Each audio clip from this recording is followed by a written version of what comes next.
تو فحملتہ، اب دیگر قرآن کی آیتوں میں سے تفصیل آتی ہے کہ حضرت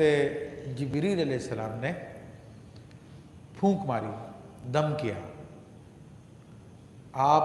مریم رضی اللہ عنہ کے سینے پہ، اوپر سے آپ نے پھونک ماری اور پھونک کا اثر آپ کے رحم تک ہوا اور وہاں پر حضرت عیسیٰ علیہ السلام کا قرار ہو گیا۔ یہ اللہ تعالیٰ کے حکم سے ایسا ہوا، اور اللہ تعالیٰ فرماتا فحملتہ، اب مریم نے اسے پیٹ میں بھر لیا، یعنی اب انہوں نے بچے کا بوجھ اپنے پیٹ میں برداشت کر لیا۔ فانتبذت بہ مکانا قصیا، اور پھر اسے لیے ہوئے ایک دور کی جگہ چلی گئی،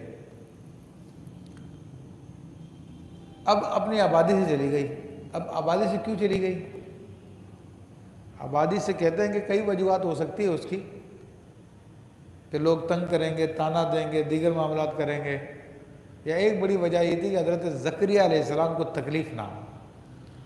کہ زکریہ علیہ السلام بڑا پیار کرتے تھے آپ سے اور بڑی محبت سے، بڑی نازوں سے آپ کو انہوں نے پالا تھا اپنی بیٹی کی طرح، اور ان کو پروان چڑھایا تھا، بڑا بھروسہ کرتے تھے، لیکن جب دیکھتے کہ یہ حاملہ ہو گئی ہے تو ان کے دل کو بھی تکلیف پہنچتی، ان کے دل کو بھی ٹھیس پہنچتی، تو ان کو ٹھیس پہنچانے سے بچانے کے لیے ایک دور کے مقام پہ چلی گئی، تاکہ حضرت زکریہ علیہ السلام کی خبر ہی نہ ہو کہ میں حاملہ ہو چکی ہوں۔ تو یہ ان کا ایک بہرحال معاملہ تھا، انہوں نے ایسا کیا۔ یہ اللہ کے نیک بندے کسی کو تکلیف نہیں دیتے، اپنے کسی فعل سے کوشش کرتے ہیں تکلیف نہ ہو کسی کو۔ اب چونکہ ولایت کے معاملات ہوتے ہیں بڑے عجیب و غریب ہیں، اب یہ بھی ولایت کا معاملہ ہے نا، حضرت مریم رضی اللہ عنہ کا دیکھنے میں کیا ہے اور حقیقت کیا ہے؟ دیکھنے والا تو یہی بولے گا کہ یہ تو ممکن نہیں ہے، یہ تو ہوتا ہی نہیں ہے، دنیا کا قانون ہے، آدم علیہ السلام کے بعد سے لے کر آج تک انسان اسی طرح پیدا ہوتے ہیں، یہ کہنا کہ جناب بغیر باپ کے پیدا ہو جائے یہ تسلیم کرنے والی بات ہی نہیں ہے۔ تو بہرحال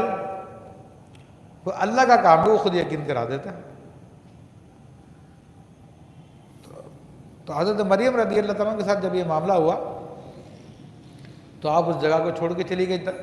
اور وجہ بتا دی میں نے آپ کو تاکہ کسی کو ان کی وجہ سے تکلیف نہ ہو۔ یا یہ بھی ایک وجہ بتائی جاتی ہے،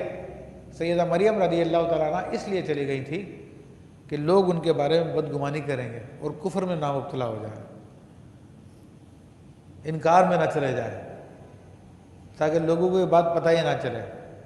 خاموشی سے آپ دور دراز کے علاقے میں جا کے رہنے لگی، اور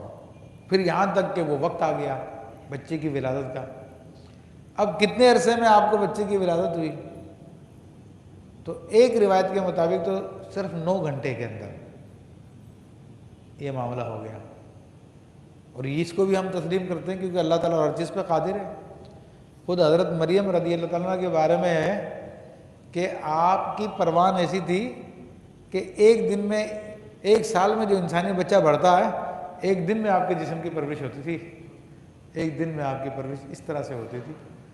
تو آپ کے فرزند، مقدس فرزند، تو ان کا بھی ایسا ہو سکتا ہے، بعض روایتوں میں 6 ماہ، بعض روایتوں میں 9 ماہ۔ بہرحال جب آپ کی ولادت کا وقت آیا تو پھر وہ درد ذہ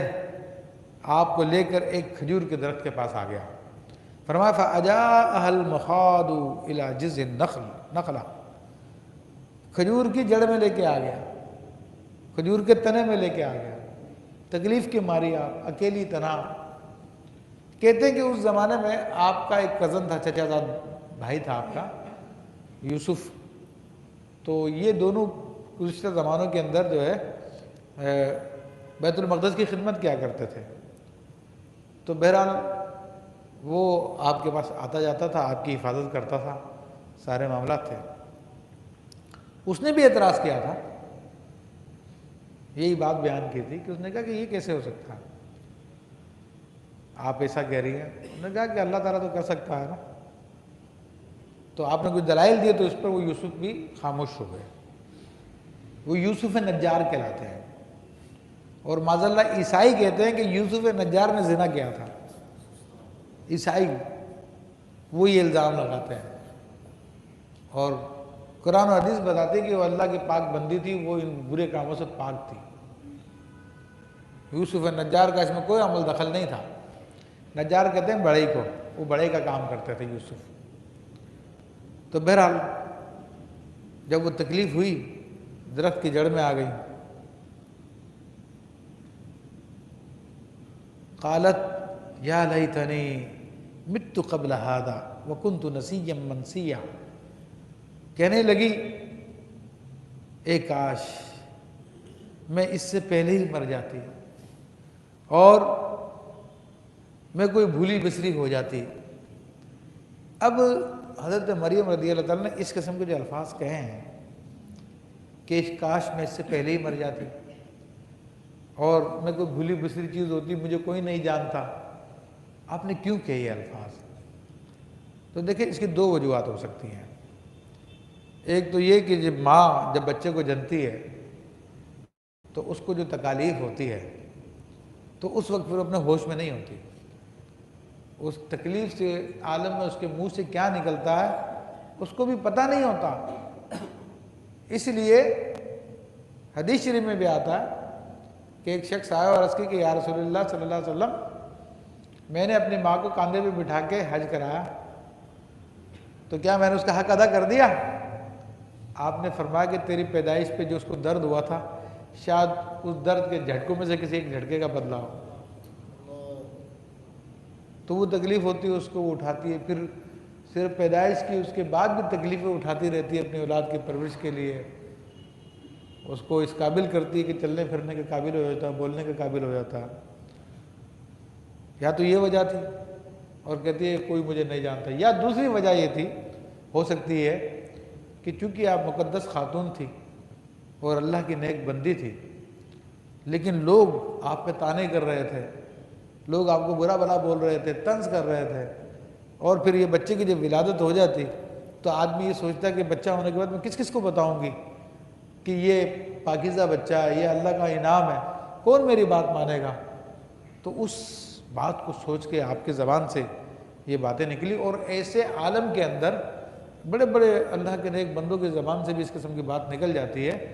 لیکن وہ شکوہ شکایت نہیں ہوتی ہے۔ جس طرح کہ صحابہ کرام کے بارے میں آتا کہ جب وہ آخرت کا معاملہ دیکھتے تھے تو جو حضور علیہ السلام نے جو ان کو جنت کی بشارتیں دی تھی،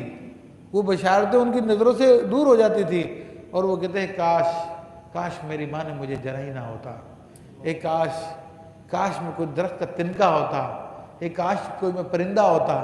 مجھے کاٹ کے ذبح کر لیا جاتا، کوئی دمبا ہوتا۔ وہ اس قسم کے عالم سے، اس